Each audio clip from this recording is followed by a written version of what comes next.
Hey guys, before we jump on today's topic, subscribe, like, and share this. I would really like to push this out to a lot more people. I really appreciate you watching, so thank you for doing that. Let's jump to the video. Favorite part of the video, lessons learned, right? Because it's, we can talk about all the fun stuff and we can talk about numbers and profits, but what do we learn from all these projects? And there's always a bunch of lessons learned, and when I repeat this, it actually extremely valuable to me because I remember it better. It just stays with me a lot. So these videos, just so you guys know, also benefit me. There's no question about it. Hey guys, if you are interested in private lending, interested in making 10 to 12% interest on your money, especially if you have funds sitting on a savings account, reach out to me. I would love to answer some questions, but we are always working with local people and putting their money to work to buy properties like this. My email is Enis@whiteacreproperties.com. Lessons learned here, the exit strategy. The fact that we switched from rentals to condos, we definitely took a hit on that because the finishes had to be a lot different. So we had to buy lights, we had to buy faucets, we had to buy vanities, we had to change the type of flooring that we had, so price went up as far as the expenses. So it was going to be ideal if we had made the decision to sell as condos from day one and not switch later, because what happened is we selected all the finishes from the factory in New York. We told them we want builder grade or rental grade faucets, we want rental grade everything, because this was going to be a rental for us. If we had put everything on the market that way, it was not going to sell for the price that we expected. So imagine now ripping out everything, putting all this stuff again, there's a cost there. If I have to go back, make sure the exit strategy that you decide on from day one, it's what you're going to go through. It is what it is. I mean, we made the decision because the market changed. Also, our business changed. We grew a little too fast, and when you grow too fast, you also need the cash to support your marketing, your employees, your business. So we're at the point right now that we would love to keep this building, but we need the cash and the cash flow to push the business forward. The other thing is, we thought it was going to be quick. I mentioned it earlier. I thought we were going to turn this around much quicker, and it's not like that. One, we were new to the whole process. Two, you still need all these guys to perform. Plumbers, electrician, fire alarm, utility company. I mean, you got so much that you have to do on site that even if they do an excellent job out, in the factory, you're gonna have to finish here. So you need, your crew here. You need your support and people to actually perform on time. And we struggled left and right, especially plumbing. Don't get me started there. We lost a lot of time. And just, the plumber didn't perform, so we've been waiting and waiting and waiting. So that is painful, because if they don't do their job, now you don't have water in the property, now you don't have heat in the property, so it's a lot of things that are connected to that. That's what I learned, that you still need guys on site to do their job regardless of what happens in the factory. Even if they do everything on the walls, you need people to finish here.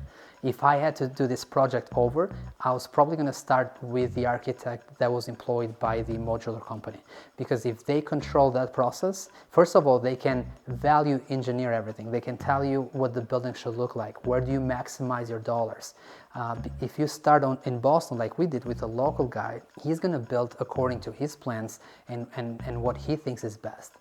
And now you have a lot of back and forth of communication between him, the structural engineer who was also in Boston, and the factory in New York. And there was a lot of miscommunication. There was a lot of things lost in translation there that I wouldn't do that again. I would start directly with them.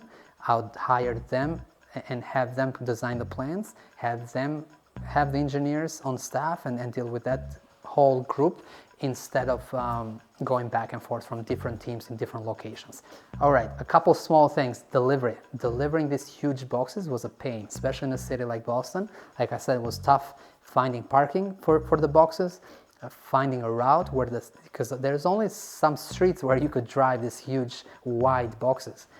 So that was a lesson learned. I had no idea we had to deal with that. I remember delivery day, me and Jimmy were here at like 6 a.m. in the morning, and 2 days before, we had put this signs on the street for no parking. We said one side of Folsom Street here in Dorchester had to be completely vacant of cars. You could only park to the right. And we put the signs, after getting permits from the city of Boston.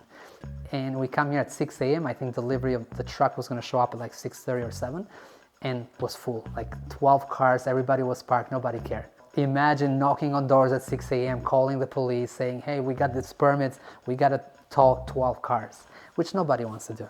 Police showed up, we were just door knocking left and right, and it was like, was hard. It was like pulling teeth. Like, we had to find these 12 people, and I think out of the 12, we towed 1 car, and everybody, thank God, showed up. They weren't happy, but they moved their cars. That was the only way to get the trucks up here, with the boxes.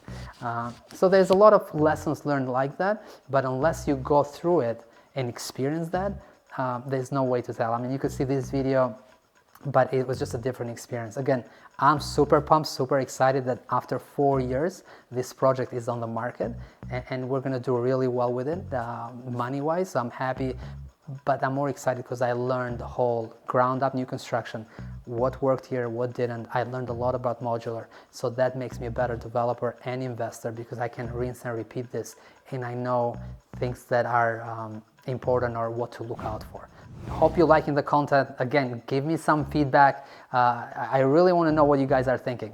What are your questions about anything? Rezoning, modular, buying off market, whatever it might be. We are in the trenches day in and day out, so I would love to give you my feedback, what's working for us. Follow us on social media at Whiteacre Properties everywhere, and go on meetup.com.